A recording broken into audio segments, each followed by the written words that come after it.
Nós vamos começar o nosso giro de informação repercutindo o resultado da nossa enquete do dia de ontem. Claro, na nossa enquete do dia de ontem, nós repercutimos a situação do arroz.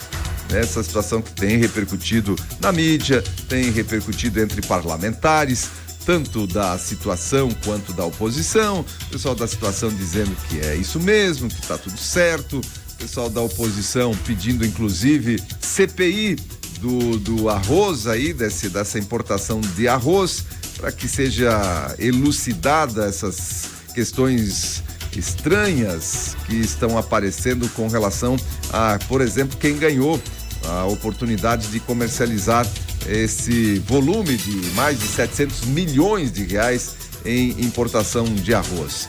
E, na sua opinião, o que estaria por trás dessa operação mais do que estranha? Olha, com 74,4%, corrupção. E se a gente ouve falar com relação a isso, os políticos de oposição, obviamente que estão desconfiados também de que há algo de errado e que tem a ver com corrupção.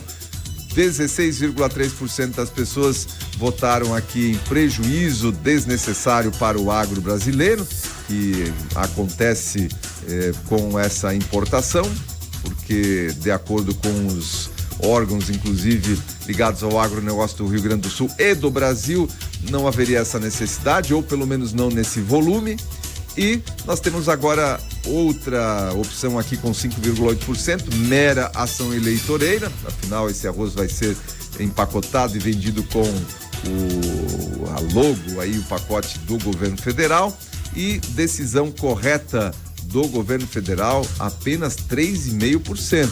Olha, se a gente observar que normalmente a gente fica aí 70-30, 75-25, nessas questões mais ideológicas de um lado para o outro, mais no espectro à direita, com 70%, 75% até 80%, e o restante com as pessoas mais progressistas, mais voltadas para o centro-esquerda. Nem a própria esquerda está convencida de que esse assunto é uma decisão correta do governo federal. Veja só, tem pautas aqui que unem tanto direita quanto esquerda, e essa é uma delas.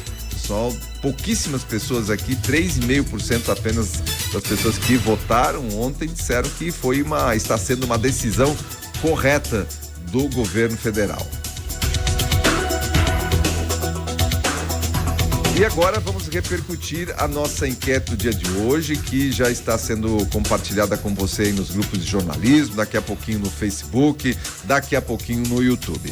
A enquete do dia de hoje, ela surgiu no momento em que eu estava aí montando a pauta do programa de hoje e vi a notícia de que a herdeira da L'Oréal, a L'Oréal, uma marca famosíssima aí de cosméticos, é a mulher mais rica do mundo e prefere um estilo de vida modesto. A Françoise Bettencourt Meyers, com uma fortuna estimada em 520 bilhões de reais, construído através do império da L'Oréal, prefere um apartamento ao invés de uma mansão de luxo. E o apartamento dela é num prédio de 2 andares lá na França, não é numa Big Tower aí, não. Não somos colecionadores de quadros, diz ela, nem uso joias. No momento de lazer, a herdeira da L'Oréal afirma que prefere atividades em casa, como tocar piano e escrever. Diferentemente da mãe, que gostava de ostentar, Françoise sempre foi mais reservada. Se você fosse o dono, a dona dessa fortuna de 520 bilhões de reais, como seria o seu comportamento? Pensa aí, você no poder, você tendo nas mãos poder decidir sobre 520 bilhões de reais, 100 bilhões de dólares. Tem 3 alternativas para você votar. Iria ostentar, afinal a vida é uma só, iria viver muito bem, cercado de luxo, porém sem ostentar, ou levaria uma vida normal, como a empresária citada nessa matéria. São 3 alternativas aí para você votar e participar e se imaginar agora com uma fortuna de 520 bilhões de reais. Coisa boa, hein? Júlia, o que você faria? Olha, a primeira coisa que eu faria seria rodar esse mundão inteiro, conhecer muito lugar. Então tá bom. E aí depois eu verificaria o que eu ia fazer com o restante que sobrasse. O Roger ia fazer o quê? Mais um procedimento estético? Não? Mais alguns, né? Show de bola, vamos lá. Vamos continuando aqui com o nosso giro de notícias. Falando da ISO 9001, Timbó, a Prefeitura de Timbó conquista novamente esse certificado ISO 9001 em compras públicas e atendimento ao público. E a Prefeitura que recebeu então essa renovação de 2 importantes títulos. Pelo 5º ano consecutivo é certificada ISO 9001 em compras públicas e pelo 3º ano consecutivo em atendimento ao público no Simplifica Timbó.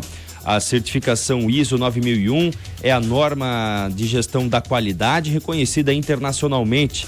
Ela busca otimizar processos e melhorar a qualidade dos serviços prestados. Desde 2020, o município vem mantendo essa ISO no escopo compras públicas. Em 2022, após a criação do Simplifica Timbó, certificou-se também no quesito atendimento ao público. Neste último, Timbó foi pioneira entre as prefeituras do país ao ser certificada com a ISO 9001. Essa certificação que também é muito procurada por empresas da iniciativa privada e que não é uma certificação tão simples, Naldair. E agora a Prefeitura também estão conseguindo essa renovação importante. Com certeza, você conseguir a certificação já é um desafio, depois manter a certificação também é um desafio. Nós, por exemplo, lá na Papelão Timbó, somos também certificados ISO 9001 e o nosso processo lá é o processo de produção e qualidade todo certificado, que garante, né, que a empresa que tem a certificação ISO 9000 tem um organismo internacional que vem ali, faz auditorias periódicas e assina e certifica que o teu processo, por exemplo, nós lá da Papelão, que nós temos lá um processo que preconiza a qualidade, que garante a qualidade ao consumidor, né, ao nosso cliente, que não é o consumidor final, que são outras empresas que vão ainda industrializar o nosso material para depois virar um produto final, lá para o consumidor final.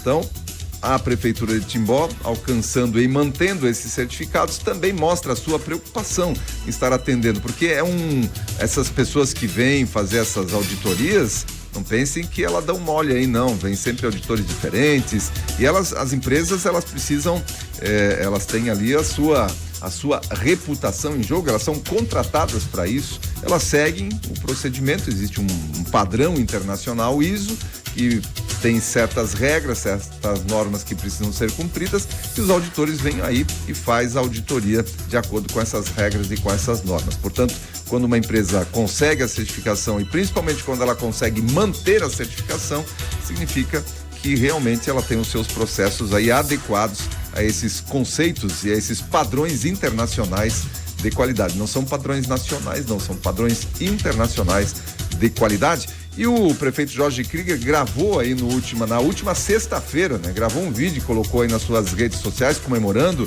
a manutenção e ao alcance da certificação. E a gente vai reproduzir esse vídeo que foi para as redes sociais do prefeito na sexta ainda. Sexta-feira com boas notícias. Pelo 5º ano consecutivo, Timbó recebe o selo de qualidade ISO 9001, sendo uma das primeiras prefeituras do Brasil a receber essa qualificação, algo geralmente buscado pelas empresas privadas para melhoria dos seus serviços. E vocês sabem o que isso significa? Nas compras governamentais, Timbó recebe pelo 5º ano consecutivo esse selo, dando transparência a esse processo na melhoria do que o município adquire. E também pelo 3º ano consecutivo junto ao Simplifica Timbó, que facilitou a vida dos nossos cidadãos na requisição de serviços a toda a população. Uma abençoada sexta-feira, continuaremos sempre trabalhando por uma melhor gestão pública na eficiência dos serviços prestados à nossa população. Esse vídeo foi gravado na sexta-feira, por isso o prefeito ali desejando uma excelente sexta-feira, mas comemorando, né, a manutenção aí do certificado ISO 9000 em compras públicas e atendimento ao público. Olha, a BR-470 recebe manutenção. O DENIT está fazendo obras de recapeamento no asfalto da 470 nos pontos necessários ao longo de trechos que cortam a cidade de Ascurra. Por isso, o sistema Sigipar está em operação, o que pode causar alguns atrasos no trânsito. O que pode não, né? O que causa certamente na 470. E vem causando. E vem causando atrasos no trânsito e filas, enfim. Mas é o que precisa ser feito para que se possa fazer a manutenção da via. A manutenção começou na semana passada e deve continuar por mais alguns dias. Tem que aproveitar mesmo, né? Tempo bom aí, tem que aproveitar para deixar a 470 nesses pontos aí piores, com mais necessidade de manutenção, deixar eles em dia. É importante lembrar que o DENIT é o responsável por essas obras, não tem nada a ver com prefeituras, enfim, o DENIT é o responsável pelas obras da rodovia federal BR-470. Olha só que notícia bacana vinda de Blumenau. Homem recupera a visão após cirurgia não invasiva em hospital de Blumenau. Wilson Jair, de 51 anos, percebeu uma perda gradual da visão nos últimos meses, acompanhada de formigamentos. Inicialmente tratado como um problema oftalmológico, o quadro complicou e ele procurou o Hospital Santa Isabel. Alguns exames revelaram uma lesão na hipófise, resultado, na verdade, de um tumor cerebral que pressionava os nervos ópticos, demandando uma intervenção cirúrgica. A doutora Daniele de Lara, que é especialista em neurocirurgia por vídeo e cirurgia da base do crânio no Hospital Santa Isabel, realizou o procedimento. O procedimento aí minimamente invasivo foi realizado através das narinas, evitando incisões tradicionais e até mesmo a raspagem de cabelo. O paciente recebeu alta na última semana e se recupera em casa. Agora sob acompanhamento médico contínuo, é claro. A família ressalta a importância do diagnóstico e também do tratamento precoce. A recuperação completa da visão de Wilson é o objetivo, marcando uma nova fase em sua vida e reforçando a eficácia dos tratamentos inovadores que cada vez mais, estão disponíveis aí na medicina atual.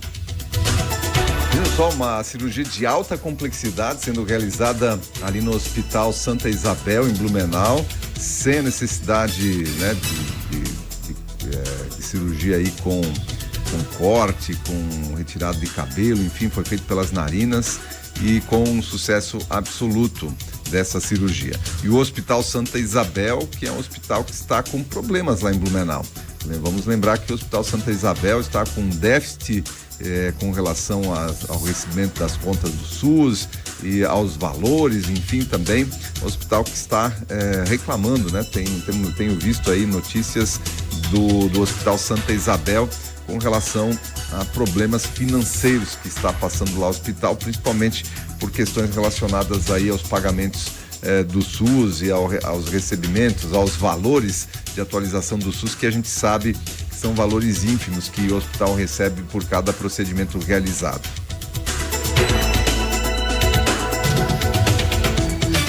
Ainda em Blumenau, veja só, rodoviária de Blumenau pode ser concedida à iniciativa privada. O prefeito Mário Hildebrand anunciou na manhã de ontem que encaminhou documentação ao Tribunal do Estado, Tribunal de Contas do Estado, para realizar o processo de concessão da rodoviária de Blumenau. Segundo ele, a intenção de conceder a rodoviária para a iniciativa privada já é de longa data. E vamos ver o próprio prefeito, então, fazendo a explicação dessa situação em um vídeo que ele publicou nas suas redes sociais no dia de ontem ainda. Alô Blumenau, estou muito feliz. Hoje estou aqui na rodoviária para trazer uma informação importante. Mas todos que têm acompanhado o meu governo sabem que a gente tem trabalhado muito forte para estabelecer concessões e parcerias. E hoje estou aqui para anunciar que nós estamos encaminhando para o Tribunal de Contas a concessão da rodoviária. Essa concessão, quando aprovada e encaminhada a processo licitatório, vai trazer uma série de avanços para esse espaço. Esse espaço que eu utilizei durante muitos anos. Esse espaço que, quando eu vim para cá em Blumenau em 1990, eu usava várias vezes sexta-noite, sábado e voltava domingo para poder visitar meus pais, para poder ter contato com minha família e quantas vezes recebi minha família aqui também que vinha me visitar. E por isso, essa estrutura de 44 anos precisa de uma série de melhorias e uma série de avanços. E nós entendemos que a concessão vai trazer essas melhorias para aqueles de Blumenau que vão precisar utilizar a rodoviária para viajar e também para aqueles que vêm visitar a nossa cidade, turistas e cidadãos que vêm morar aqui aqui, como eu, há muitos anos atrás, fiz. Esse foi o meu espaço de entrada, essa foi a minha chegada aqui na cidade de Blumenau. E nada melhor do que a concessão oferecer a melhoria da infraestrutura física, a melhoria das adequações necessárias para receber bem o turista e o nosso cidadão. O governo Mário Maria trabalhando para entregar sempre mais e melhor para a cidade de Blumenau. Que Deus abençoe a cidade de Blumenau. Pois é, o Mário falando ali a respeito da concessão à iniciativa privada da exploração dos pontos comerciais ali da rodoviária de Blumenau. Eu, por exemplo, usei bastante a rodoviária de Blumenau, com certeza, né? As pessoas mais jovens aí nem sabem o que é uma rodoviária, muitas pessoas nem sabem o que é uma rodoviária, né? Usam um veículo próprio da família, enfim, mas na minha época aí de juventude, eu usei muito a rodoviária de Blumenau. E o Rogério, inclusive, foi agente, trabalhou lá na agência da Rainha, né? Na agência da Rainha, lá o Roger trabalhou na rodoviária de Blumenau. Hoje não é tão movimentada, mas ainda é bastante. A cidade de Blumenau é uma cidade grande, né? Então, ainda assim, a rodoviária tem um fluxo de pessoas bastante considerável, mas nada comparado àquela época, né? Na época em que a gente se utilizava aí também da rodoviária, o fluxo era muito grande de pessoas por lá. E ainda, Blumenau ainda tem, né, um grande fluxo de pessoas que se utilizam dos serviços de transporte rodoviário ali por ônibus, né, e que usam principalmente naquelas épocas de feriado, nos finais de semana, para retorno para casa, para retorno para Blumenau, o pessoal da região que trabalha lá em Blumenau e volta para as casas no final de semana, enfim, tem bastante fluxo. E agora essa revitalização. Alguns números aqui dessa revitalização, o prefeito já explicou, né, que ela tem mais de 40 anos já essa obra aí da rodoviária. Então o documento prevê a outorga para a exploração econômica e comercial do espaço durante 35 anos pelo valor mínimo de R$ 333.621,77, vencendo a empresa que fizer a maior oferta. A proposta de concessão prevê um investimento de aproximadamente 144 milhões na reforma da estrutura e a administração do terminal durante todo o período em que a rodoviária estiver concedida à iniciativa privada. A empresa vencedora, por sua vez, poderá explorar econômica e comercialmente as áreas destinadas à publicidade, lojas, estacionamento, guarda-volumes, áreas de despacho de cargas e encomendas, entre outros.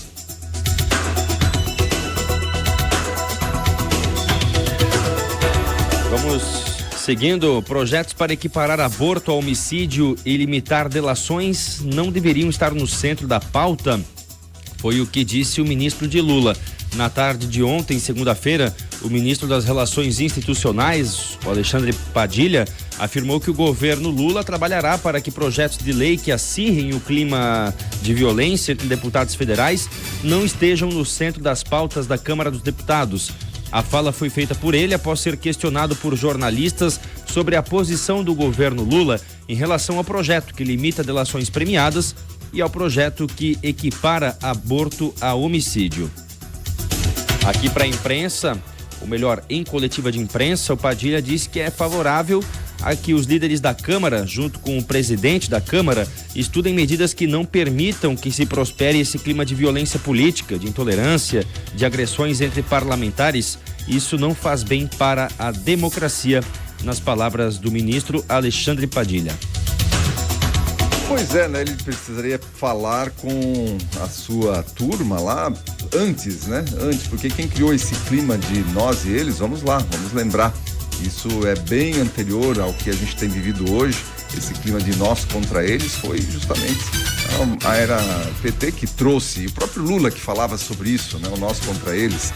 Então, o Padilha tem que entender que essas pautas não são as pautas, essa mania de o político ele achar que está dentro de uma casta lá e que eles é que definem pautas. Ô Padilha, essa pauta não é que é a pauta do Congresso, a pauta dos deputados, é a pauta da população. O pessoal lá só está atendendo ao desejo, anseio das suas bases eleitorais. Quando está trabalhando essa questão do aborto, quem é que está trazendo o aborto à baila, querendo de qualquer maneira empurrar a goela abaixo aí a aprovação do aborto? Não, os deputados só estão fazendo defender as pautas de interesse das suas bases eleitorais. Só isso. E aí, logicamente, que essas pautas, elas não são pautas tranquilas.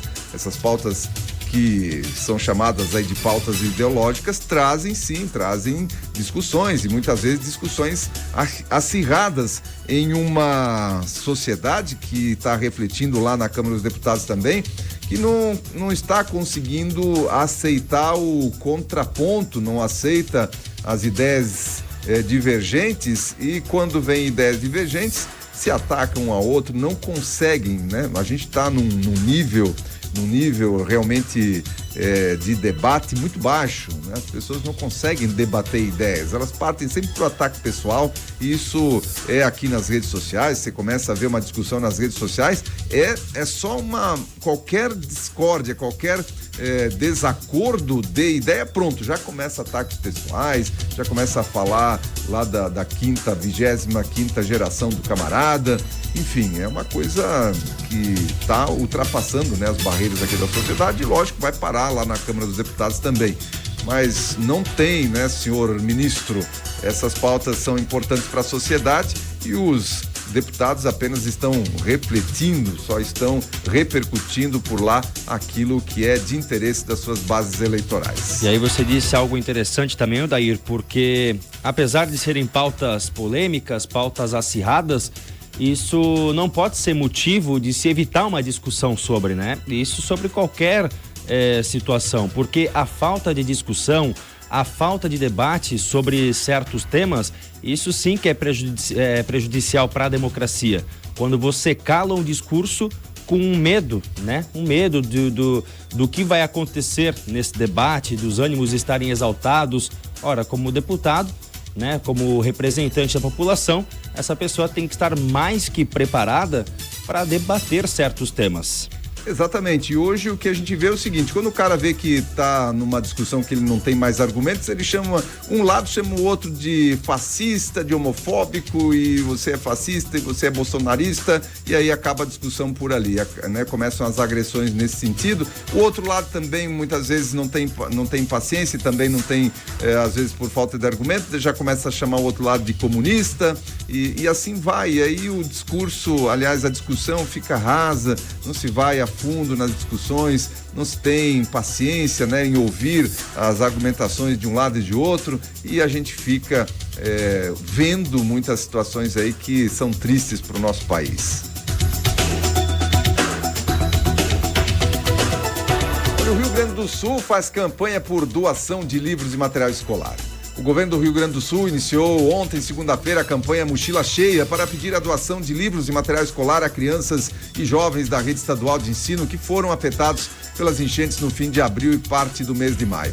A meta da Secretaria Estadual de Educação é arrecadar o suficiente para montar cerca de 100 mil kits escolares completos que possibilitem aos estudantes voltarem às aulas em boas condições. Entre os itens sugeridos para doações estão mochilas, cadernos, conjuntos de lápis de cor e canetas de hidrocor, apontadores, giz de cera, caneta azul, preto e vermelha, estojos, lápis preto e lapiseiras, caixas de grafite, borrachas, calculadoras, réguas e squeezes, garrafas para transportar líquidos. A direção-geral da Secretaria de Educação fará a seleção e a organização dos donativos para compor cada kit, de acordo com a idade, série escolar do beneficiário. A questão da educação agora em foco lá no Rio Grande do Sul também, né? Porque é uma das preocupações do governo, é retomar as aulas com o mínimo possível de prejuízo para os estudantes, para os alunos, para a educação lá no Rio Grande do Sul. A gente sabe que prejuízo já aconteceu, agora é minimizar o máximo possível, fazer com que se possa retomar,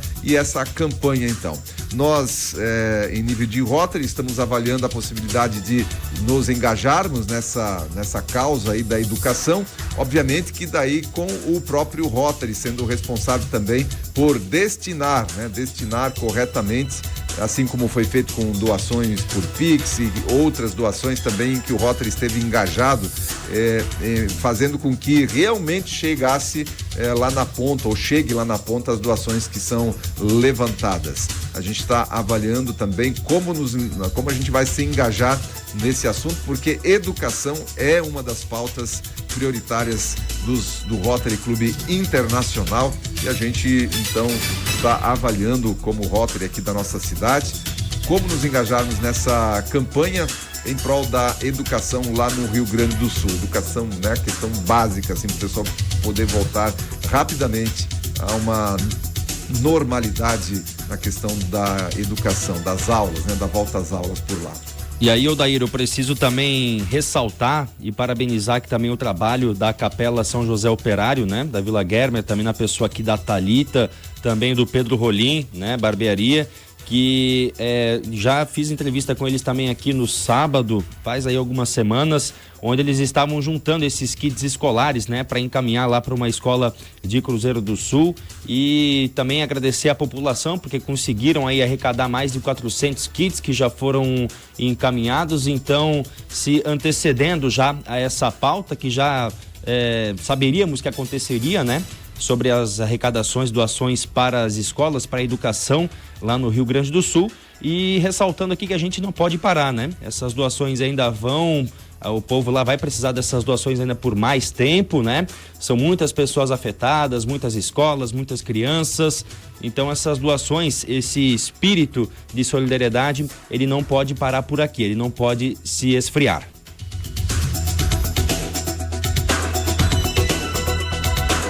O Conselho de Segurança da ONU aprovou ontem, segunda-feira, uma resolução que apoia a proposta de cessar fogo em Gaza em meio a uma intensa campanha diplomática liderada pelos Estados Unidos para pressionar o Hamas a aceitar um acordo. O texto, que teve 14 votos favoráveis e a abstenção da Rússia, saúda uma proposta de trégua e libertação de reféns anunciada em 31 de maio pelo presidente Joe Biden e chama Israel e o movimento islamista Hamas a implementar plenamente seus termos sem demora e sem condições. De acordo com o texto, esse projeto já foi aceito por Israel e precisa do aval do Hamas. O projeto é dividido em 3 fases. Na primeira fase, prevê um cessar-fogo de 6 semanas, acompanhado de um recuo de Israel das áreas densamente povoadas de Gaza, a libertação de certos reféns sequestrados durante o ataque do Hamas e de prisioneiros palestinos detidos por Israel. Mas o Hamas ainda não reagiu oficialmente a essa proposta. A ONU sempre, né, tentando aí alguma situação de influência, mas tem cada vez menos influência, essa é a grande realidade. Nessa questão do Conselho de Segurança, tem cada vez menos influência nos conflitos, os países envolvidos cada vez mais dão menos atenção para aquilo que a ONU determina, e o que acontece também é que uma boa parte da mídia, como a gente vê nessa própria notícia aqui, que chama o grupo terrorista de grupo islamita. Veja só, não tem, né, não traz consigo aí o que é de fato esse grupo terrorista, o Hamas. E sempre nesses acordos, é claro que o Hamas fica feliz, porque o Hamas vai lá e solta e para que ele solte uma das pessoas que foi sequestrada, ele pede lá que se solte 100, 500 terroristas que estão detidos lá em Israel. Quem sai em vantagem é sempre o Hamas, porque faz esse cessar-fogo, aí de repente Israel está lá avançando, conseguindo resultados com relação ao avanço, daqui a pouco tem que parar essa incursão. O que acontece? Os terroristas têm um tempo aí para respirar, para se reorganizar novamente, e é isso que eles conseguem com esse cessar-fogo.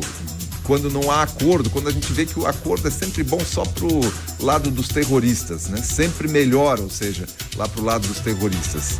Então, essa situação vai continuar, eu não tenho dúvidas, né, com relação a quanto tanto o grupo terrorista Hamas quanto a próprio Israel vai estar aberto aí a maiores negociações na medida em que isso não é igual, não tem pesos iguais, e sempre Israel tem cedido no sentido de que o favorecido seja o grupo terrorista Hamas naquilo que a gente tem visto nos últimos tempos, né, em termos de tentativas de acordo de cessar-fogo por lá. Obviamente que a guerra não é boa nunca para ninguém, e melhor é a paz, mas nessa situação aqui eu não vejo muita possibilidade de termos num curto espaço de tempo, num curto prazo, a situação resolvida de maneira que a Palestina, enfim, né, essa região lá deixe de ter conflitos e conflitos sangrentos, como está acontecendo. São 7 horas mais 28 minutos. Vamos